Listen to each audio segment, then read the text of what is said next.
Question number 21. Minister. Thank you, Mr. Speaker. Inflation has now halved from 11.1% in October 2022 to 4.7% in October 2023, delivering on the Prime Minister's pledge. This has not happened by accident, but as a result of difficult decisions made by the Government and the Bank of England, government decisions that were opposed every step of the way by the party opposite. Mr. Speaker, thank you for calling me to ask a question while I catch my breath. A major component of inflation over this past year has, of course, been the energy price shock. So what is the government doing to ensure the continued expansion of renewable energy so we have greater energy security and we're more resilient in the face of energy price shocks from overseas? Minister. My right honourable friend is absolutely right and nailed the delivery. At Autumn Statement 2023, the Chancellor announced measures that demonstrate the Government's ongoing commitment to renewable energy as a priority growth sector essential to our energy security and net zero ambitions. Announcements made include a new investment exemption from the electricity generator levy and the £960 million Green Industries Growth Accelerator. Sorry, changing the numbers. Thank you, and a very jolly Christmas to you and all, Mr. Speaker. SMEs are the backbone of the economy, and we support them to thrive using levers across government. Our small business rate relief means 1/3 of business properties in England already pay no business rate. We provide tax reliefs benefiting SMEs, such as annual investment allowance and employment allowance, support investments in SMEs through the British Business Bank programmes, and fund schemes offering SMEs training and advice. Thank you, sir. The Autumn Statement was a huge success for small businesses across the country, with the Federation of Small Business describing it as a game changer. Would my right honourable friend outline to the House how exactly the Autumn Statement package will benefit those small businesses in my constituency, in which my towns and villages rely on? Thank my honourable friend for his continuing support for small businesses in his constituencies. Measures in the Autumn Statement to help them include extending, of course, the retail, hospitality and leisure relief for another year, which will support around 230,000 properties in England, and this is a tax cut worth nearly £2.4 billion. Meanwhile, by freezing the small business multiplier for a 4th consecutive year, we'll be protecting over 1 million properties from a multiplier increase, and other announcements that could benefit his constituents include, for example, the Help to Grow Management and Made Smarter programmes and moves to tackle the issue of late payments. Thank you very much, Mr. Speaker. The new 55-day payment rule will only apply to a few hundred companies contracted by the government. Yet micro businesses who don't typically have government contracts wait on average 68 days for payments. These businesses make up the majority of small businesses across our country. Why won't the government back the Micro Businesses Alliance's Pay in 30 Days campaign? Yes, I thank the honourable lady. As I mentioned, actually, the issue of late payments is an issue that we're well aware of, and we're in constant dialogue with the key stakeholders in this area, as well as colleagues at DBT. We'll always keep an eye on the measures, but I think the moves that we've already made to tackle late payments, as announced recently, will make a big difference already. French. Mr. Speaker, and question 5, please. With permission, Mr. Speaker, I'd like to take this with questions 6 and 19. Thanks to the difficult decisions the government has taken on inflation and debt, the Autumn Statement this year was able to deliver the biggest package of tax cuts to be scored since 1988. French. Thank you, Mr. Speaker, and I very much welcome the tax cuts recently announced by the Chancellor and hope to see more announced soon, especially a rise in the higher rate threshold.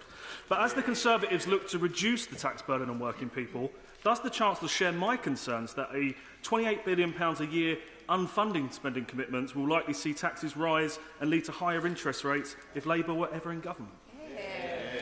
Well, it's not just me. Paul Johnson of the Institute for Fiscal Studies, when talking about Labour's plan, said additional borrowing drives up interest rates, which is, of course, a backdoor tax rise on families with mortgages. But as it's Christmas, perhaps I could explain it this way. If Santa borrowed £28 billion, he might have more toys to give out this year, but he'd also have debt interest to pay and fewer toys to give out next year.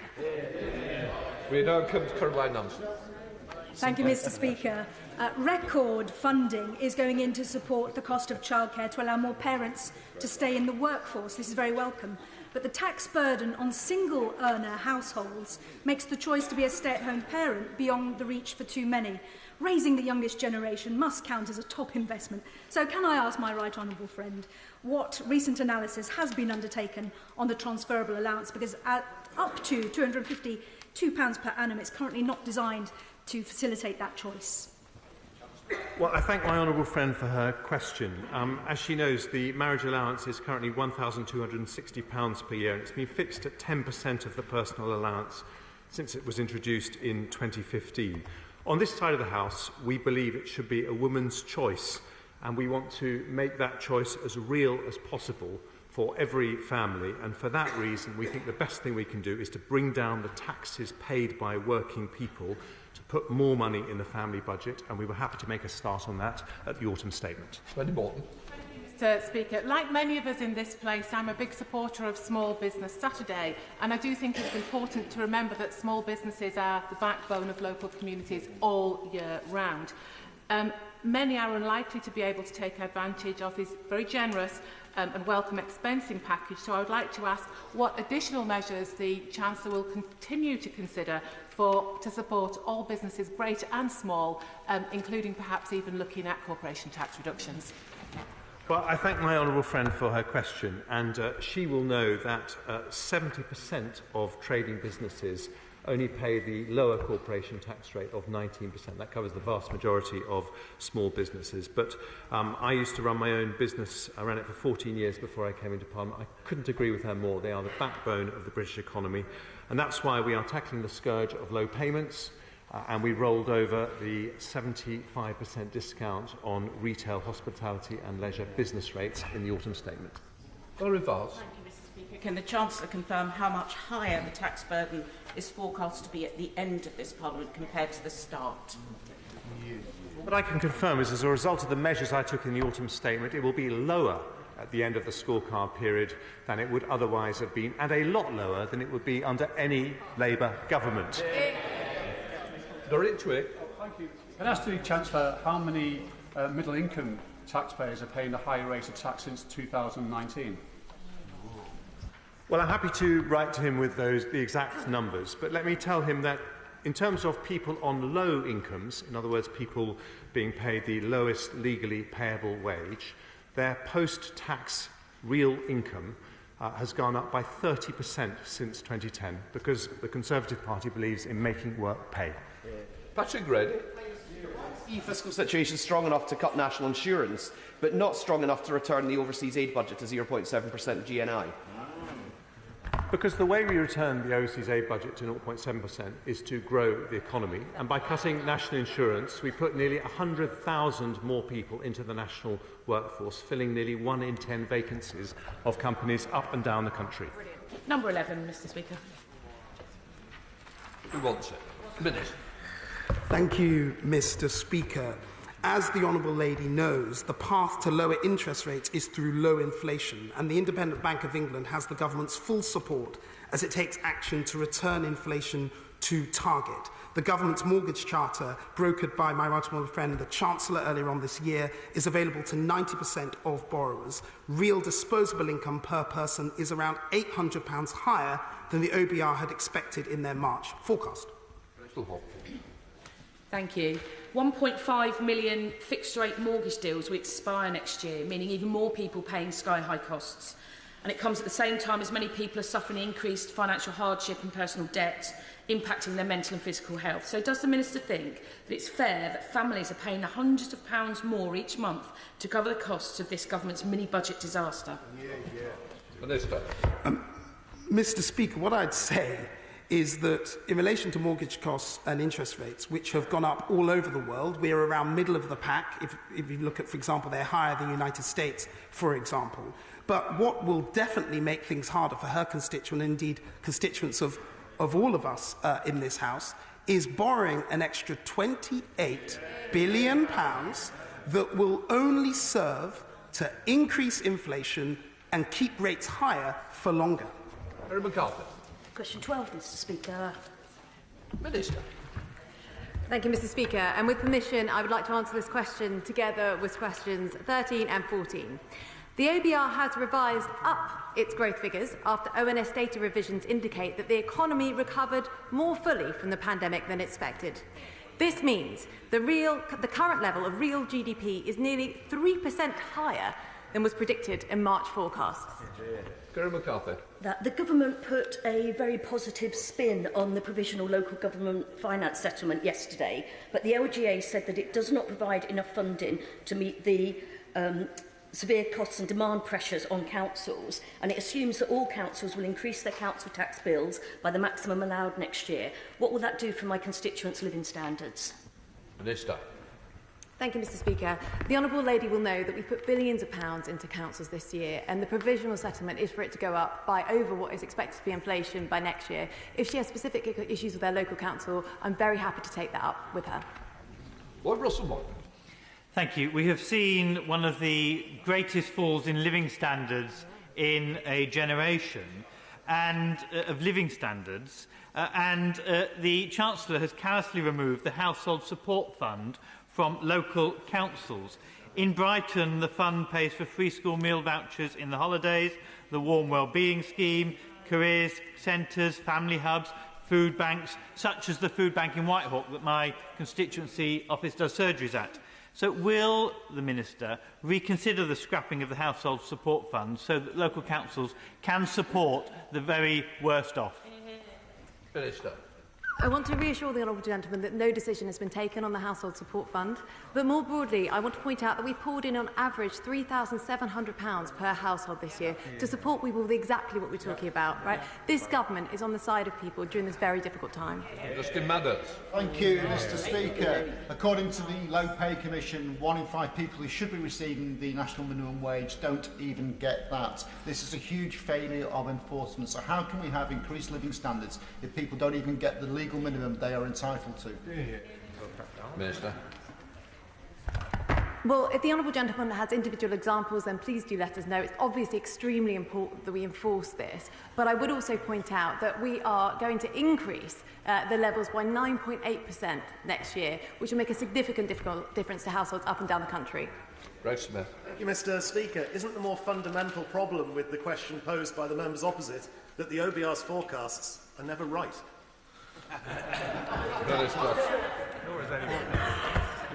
Well, all I can say is that they've definitely gone in the right direction, because the economy next year will be billions of pounds bigger than we thought it was going to be in March. Right, let's come to Sam Dixon. Question 15, Mr. Speaker. Thank you, Mr. Speaker. Value for money is at the heart of government spending. It's one of the key considerations for any decision involving the use of public funds across government. And as Chief Secretary, I'm committed to tackling waste and promoting productivity across the public sector. Sam Dixon. Last year, government officials admitted they were paying companies to burn and destroy 15,000 pallets of unusable PPE and equipment each month. Does the Treasury have any idea on how much wasted PPE has gone up in smoke this year? Minister. During the pandemic, our priority was absolutely clear: to get PPE to the front line as quickly as possible. There was global, unprecedented increase in demand for PPE during the emergency response to the pandemic, and items were procured at pace.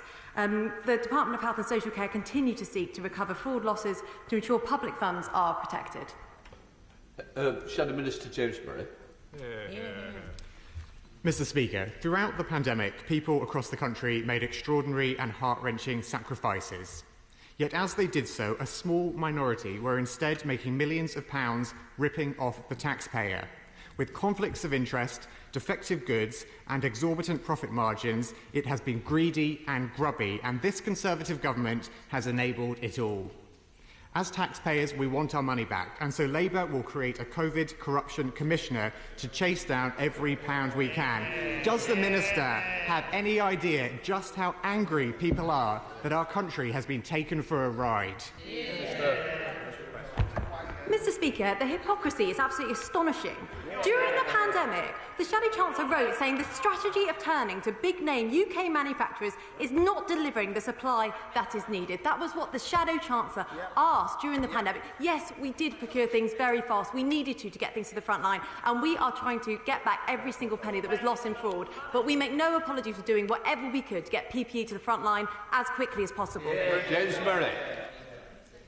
Mr. Speaker, the Minister's response really does not reflect the seriousness of this situation. This is not just one bad apple, but this is a rotten culture that goes to the very top. £8.7 billion lost on wasted PPE. £7.2 billion lost to COVID fraud. That is £15.9 billion of public money gone at a time when people and public services are struggling. Can the Minister remind the House who was Chancellor at the time that all of this was signed off? Minister.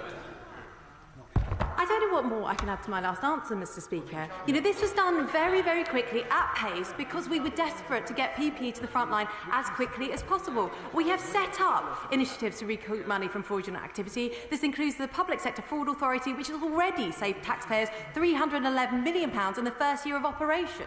Rowton. Number 17, Mr. Speaker. Start. Mr. Speaker, at autumn statement, the Chancellor announced an ambitious growth package which will boost investment for businesses by making full expensing permanent, by removing barriers to business investment, by reforming our inefficient planning system, by speeding up electricity grid connection times, and by making £4.5 billion available for strategic manufacturing sectors over the next 5 years, among other measures. Rowton.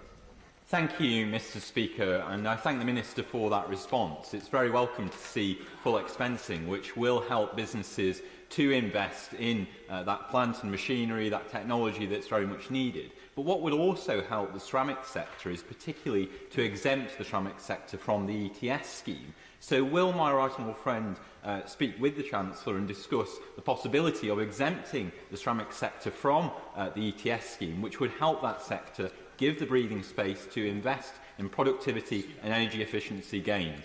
Minister. Well, I can think of few greater champions of Stoke's ceramics sector than my honourable friend, and I can tell him that we recognise that carbon leakage is a significant risk for the ceramics sector, and so I can offer him two pieces of information. First is that we provide free allowances to the ceramics sector under the ETS, and secondly, just yesterday we announced that ceramics will be included in the UK CBAM. Penrose.